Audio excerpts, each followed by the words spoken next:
but we need to make sure we're better in those moments, because at the moment we're losing points, not based off our performances, but based off of set plays and discipline. All right, guys, welcome back to the 90 Plus Football Show. I'm Mark, and today we need to talk about something that has genuinely become one of the most baffling storylines of this entire Premier League season: Chelsea's discipline, or more accurately, the complete and total lack of it. A new manager came in, Liam Rosenior took over, and one of the very first things everyone said was, okay, fresh start, clean slate, maybe now we sort this red card problem out. And what happened?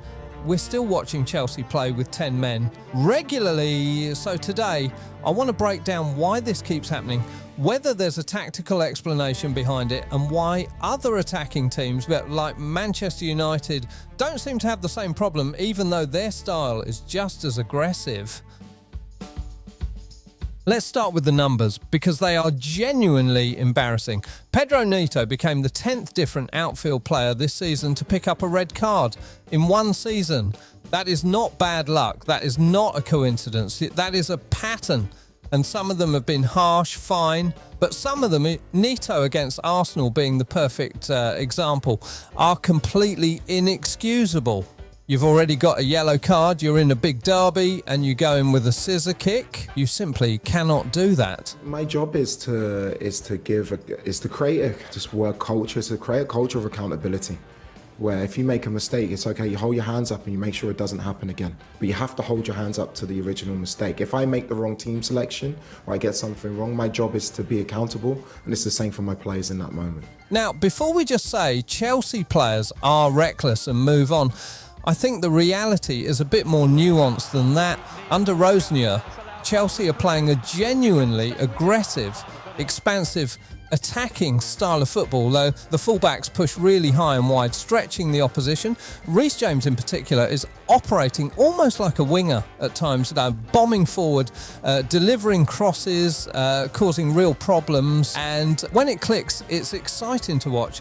But defensively, that style leaves you exposed. When your fullbacks are that high and the whole shape is committed to attacking, there are open channels and tears and gaps in behind. When the ball turns over, and it will because that's football, yeah, your players are suddenly scrambling back, one-on-one in open space. And in those moments, tired legs and tired minds make bad decisions. Now compare that to what Michael Carrick has built at Manchester United. They're also aggressive and high intensity. As I see, they press, they push forward, they're not parking the bus. But there's a real clarity to how they play. Every player that knows exactly when to push and when to hold. The whole thing looks controlled. No red cards, no silly fouls, killing their momentum, and the results speak for themselves. Winning almost every game, absolutely nailed on for top four. By the way, if you haven't seen our full breakdown of why Manchester United looks so scary under Carrick right now, go check that video out. That contrast is genuinely telling, because it proves that intensity and discipline aren't opposites. You can absolutely have both. Chelsea just haven't figured out how yet. The punishment is about finding the reason why. I don't think Pedro Neto today or West Fofana last week would have, in that moment, been thinking about, oh, if I get a red card, I'm going to get fined. It's a focus and a concentration thing that we need to get right. And then there's the fatigue factor, which I think gets seriously underestimated. When you're playing that kind of intense, pressing football, chasing every ball, closing down every defender, running yourself into the ground, by the 75th or 85th minute, concentration drops. It has to. Your legs are gone, your lungs are burning, and your brain starts to slow down too. And that's precisely when you see the reckless foul, the unnecessary challenge, the player reacting to a provocation instead of keeping his head. This squad is young. Youth brings energy and fearlessness. Absolutely. But what experience gives you that youth simply can't replicate overnight is the ability to manage yourself in those moments, to know when to pull out, to read the situation and let it go. That kind of game intelligence takes years to develop, and Chelsea are trying to build it in real time. in the middle of a Premier League season competing on 3 fronts? I think it's clear. I think it's clear where our strengths are, and I think it's clear to everyone what we need to improve on. I felt as a group, including me, we learned our lesson last week. To concede 2 goals from set plays, which ultimately has cost us the game, is really disappointing. To have another red card, again, really disappointed. They're not things that we haven't spoken about, but we also need to pick up points very, very quickly. But here's something I want to highlight specifically because it doesn't get talked about enough. A significant chunk of Chelsea's bookings aren't even for tackles. They're for dissent. Players just arguing with the referee, disputing decisions, surrounding officials, waving their arms around like they're somehow going to change the call. What exactly is the plan there? When has a referee in the history of professional football ever looked at a player getting in his face and thought, you know what, you've convinced me, I'll reverse the decision? It never happens. It will never happen. You are just handing the referee a yellow card on a plate and potentially putting your team in a really dangerous position for absolutely nothing. And the data backs this up. Now, Enzo Fernandez has picked up more bookings for dissent than any other player in the Premier League since he joined, your vice-captain. The younger players in that squad are watching and learning from every single day. That sets a tone whether you want it to or not. Which brings me to leadership, because I think it's at the heart of all of this. Reece James as captain, Enzo Fernandez as vice-captain, Wesley Fofana when fit, 3 quality footballers. But real leadership on a pitch means organising teammates in real time, shouting at someone to hold their position before they make the mistake, not patting them on the back afterwards. Chelsea are top of the league for yellow cards over the last couple of seasons, way ahead of everyone else. And who's second? Brighton, the other youngest squad in the division. That tells you exactly what happens when you build a team entirely around young, aggressive, high-energy players without enough experienced heads to keep things calm when it matters. So what does all this actually cost Chelsea? Because this is where the conversation gets serious. They're sitting 6th, and Champions League football next season isn't just desirable, it's financially critical. The stadium situation at Stamford Bridge isn't resolved.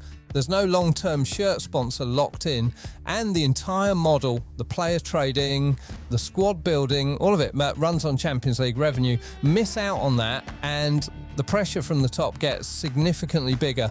And they've got the hardest remaining fixture list of any club in the top half, which means every big game, every crucial 6-pointer, Chelsea could be walking in having just lost a key player to suspension. Look at what happened against Arsenal.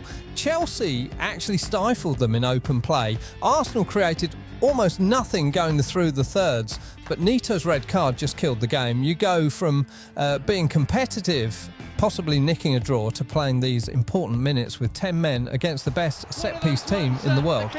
It's over before it's really begun. And the damage isn't just that result.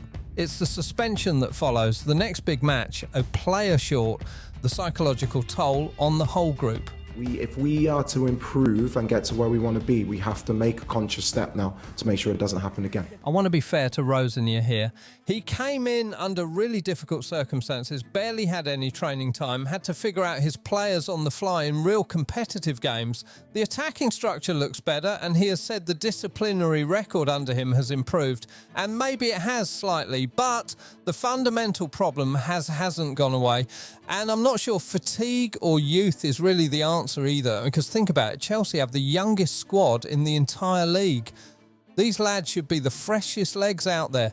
So if it's not tired bodies making bad decisions, then what is it? Because look at Arsenal, high press, aggressive, intense, constantly pushing numbers forward, and Arteta has them absolutely dialed in when it comes to discipline. No stupid red cards, no players surrounding the referee, no self-destruction in the biggest moments. But you could argue, and we've actually done a full video on this, that Arteta has had 6 years to build that culture at Arsenal, 6 years to install his standards, his mentality, his non-negotiables into every single player at that club. That kind of authority, you see, doesn't happen overnight. It gets earned slowly, game by game, season by season. So, okay, maybe Rosenior just needs time. Maybe that's the answer. Except, How do you explain Michael Carrick at Manchester United? He hasn't been there 6 years. He's new to the job, just like Rosenior. United press aggressively. They attack with real intensity. They put teams under real pressure. And yet, no red card chaos, no players getting dismissed for arguing with officials, no 10-man collapses. They look organised, focused, and they're winning consistently. So the give him time argument only goes so far, because Carrick walked into a club and immediately got that discipline and clarity from his players, which makes you wonder, is this actually about the manager at all? Or is it something deeper inside this Chelsea dressing room? A culture problem, a leadership problem, something that a new manager coming in with fresh ideas and good intentions simply cannot fix in a matter of weeks. You can tell a player 100 times or so, stay on your feet, keep your composure, don't argue with the ref. But in the 82nd minute of a derby, when the adrenaline is pumping and everything is on the line, those instructions go out the window. What takes over is instinct, character, and the habits that have been built up over months and years. And right now, Chelsea's habits in those moments are just not good enough. So here's where we land. Chelsea's discipline problem isn't really about tactics, and it probably isn't about fitness either. It looks more and more like a cultural issue, one that runs through the squad and doesn't have a quick fix. You're watching a talented group of players that plays right on the edge without enough leaders on the pitch to pull them back before they go over it.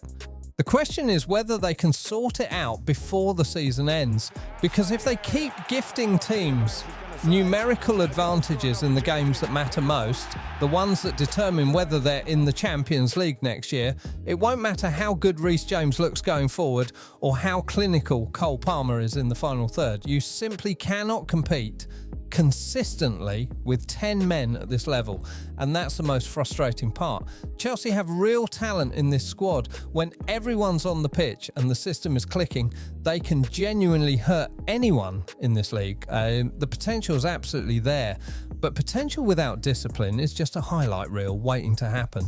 All right, that's it from me today. Let me know in the comments, do you think Rosenior can genuinely fix this? Or is it something deeper that needs a completely different solution? Hit the like, subscribe if you're new, and I'll see you in the next one. Peace!